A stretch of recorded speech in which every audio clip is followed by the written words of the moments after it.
Aku adalah seorang satpam yang bekerja di sebuah rumah sakit di kota. Rumah sakit tempatku bekerja adalah bangunan tua yang dipenuhi dengan lorong-lorong gelap dan ruangan-ruangan yang sunyi. Ketika malam tiba, aku adalah salah satu satpam yang berjaga di dalamnya. Awalnya, pekerjaanku terasa biasa saja. Aku hanya berpatroli di sekitar rumah sakit, memastikan tidak ada orang asing yang masuk tanpa izin, atau menjaga ketertiban di sekitar area parkir. Namun, semakin lama aku bekerja, semakin banyak kejadian aneh yang aku alami. Suara langkah kaki di lorong-lorong kosong. Meskipun tidak ada siapa-siapa di sana, cahaya redup yang menyala sendiri di ruangan yang seharusnya gelap. Dan yang paling menakutkan adalah bayangan-bayangan yang terlihat melintas dengan cepat di sudut mataku. Meskipun ketika aku berbalik tidak ada yang ada. Pertama kali aku merasa ada sesuatu yang benar-benar tidak beres adalah ketika aku mendengar suara tangisan bayi di ruang perawatan anak-anak. Padahal tidak ada anak-anak yang sedang dirawat di sana. Hatiku berdebar kencang ketika aku memasuki ruangan itu dan menemukan kehampaan yang menyiksaku.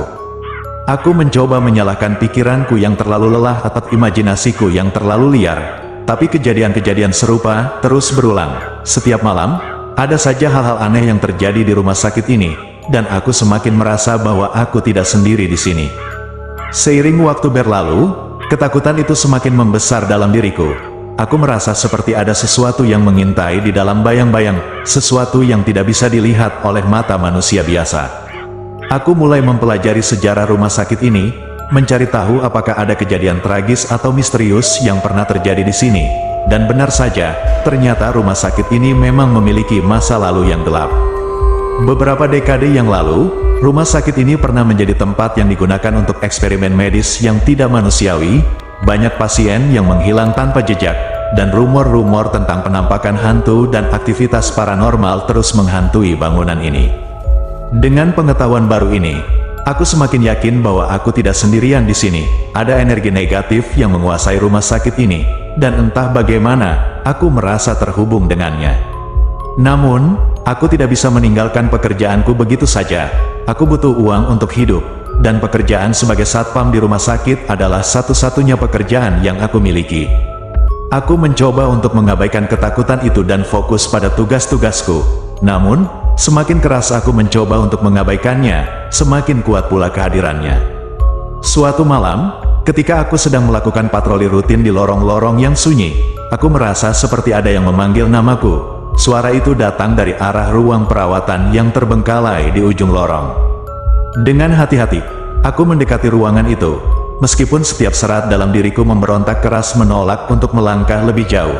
Namun, rasa ingin tahu dan ketidakpercayaan menang atas ketakutanku.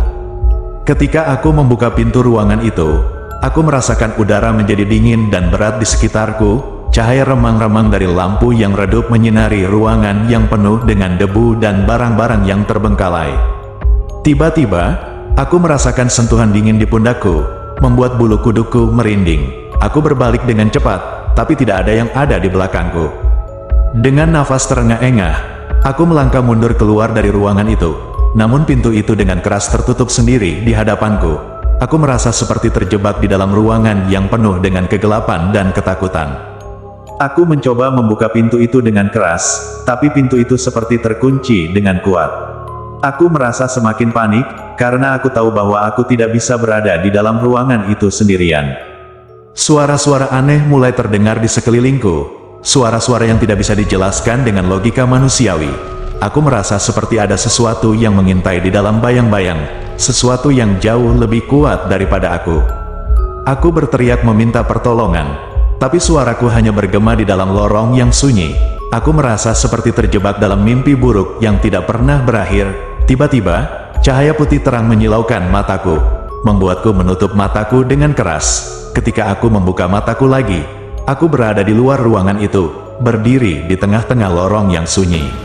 Aku memandang ke arah ruangan yang tadi aku masuki. Namun pintunya sudah tertutup rapat seperti biasa. Aku meraba-raba kepalaku, mencoba mencari tahu apakah itu semua benar-benar terjadi atau hanya sebuah ilusi.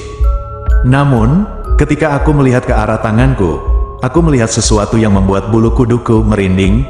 Ada jejak-jejak tangan yang tercetak di kulitku, seolah-olah ada yang mencengkeramku dengan keras. Aku merasa mual dan pusing, Namun aku tahu bahwa aku tidak bisa tinggal di sana lebih lama lagi. Aku berjalan dengan langkah cepat menuju ruang jaga, mencoba mengumpulkan pikiranku yang kacau.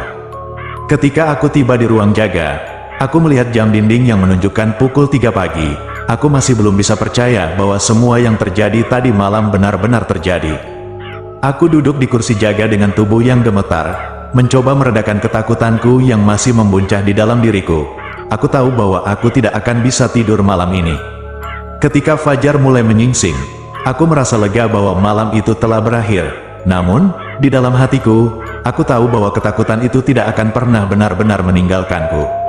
Sejak malam itu, aku merasa bahwa aku tidak lagi sendirian di rumah sakit itu. Ada sesuatu yang mengawasiku dari balik bayang-bayang, sesuatu yang tidak bisa dilihat oleh mata manusia biasa.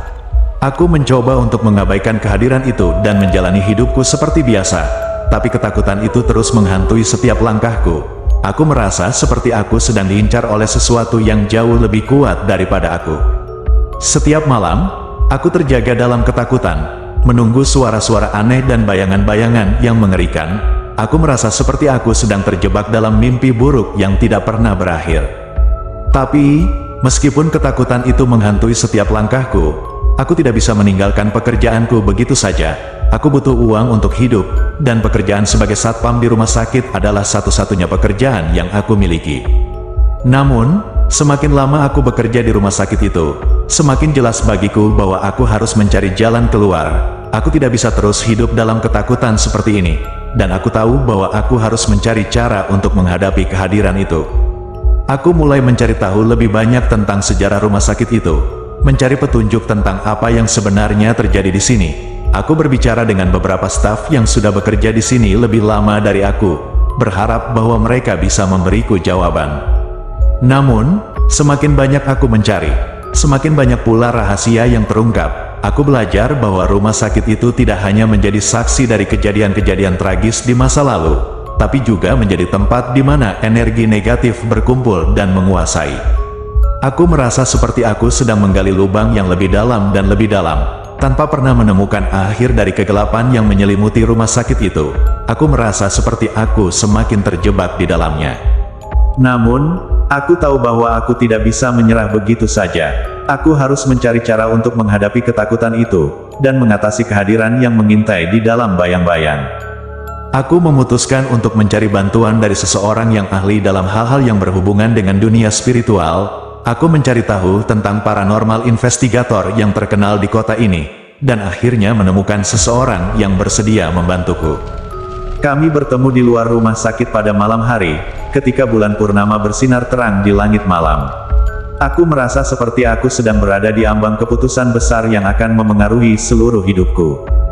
Dengan hati-hati, kami memasuki rumah sakit itu bersama-sama, membawa peralatan deteksi paranormal yang canggih.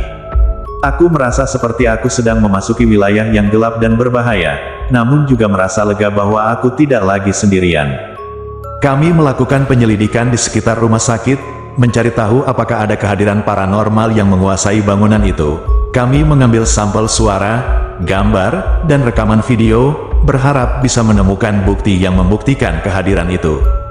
Namun, semakin banyak kami mencari, semakin jelas pula bahwa kami tidak sendirian di dalam rumah sakit itu. Suara-suara aneh terdengar di sekeliling kami, dan bayangan-bayangan yang mengerikan terlihat melintas di sudut mata kami. Kami berusaha untuk tetap tenang dan fokus pada penyelidikan kami, meskipun setiap serat dalam diri kami memberontak keras menolak untuk melanjutkan. Namun, kami tahu bahwa kami harus tetap maju, jika tidak, kita akan terjebak di dalam kegelapan itu selamanya. Akhirnya, setelah berjam-jam melakukan penyelidikan, kami menemukan bukti yang kami cari. Ada energi negatif yang menguasai rumah sakit itu, energi yang berasal dari kejadian-kejadian tragis di masa lalu. Dengan hati-hati, kami mencoba untuk mengusir energi negatif itu dari rumah sakit, menggunakan berbagai ritual dan doa-doa yang kami pelajari. Kami tidak tahu apakah itu akan berhasil, tapi kami harus mencoba. Setelah melakukan ritual selama beberapa jam, kami merasakan atmosfer di sekitar rumah sakit mulai berubah. Udara yang dingin dan berat perlahan-lahan menghilang, digantikan oleh udara yang hangat dan menyegarkan. Kami merasa lega bahwa kami telah berhasil mengusir energi negatif itu dari rumah sakit. Namun kami juga tahu bahwa itu bukanlah akhir dari semua masalah. Kita tidak bisa pernah benar-benar menghapus masa lalu, tapi kita bisa belajar darinya dan memilih untuk melangkah maju. Kami meninggalkan rumah sakit itu dengan hati yang lega, namun juga dengan hati yang berat. Kami tahu bahwa meskipun kami telah berhasil mengusir energi negatif itu, tetapi kegelapan selalu akan ada di dunia ini. Aku meninggalkan pekerjaanku sebagai satpam di rumah sakit itu, namun pengalaman itu akan selalu tinggal di dalam diriku. Aku tahu bahwa aku tidak akan pernah bisa melupakan semua yang telah terjadi di sana, namun aku juga tahu bahwa aku harus terus maju dan tidak pernah menyerah.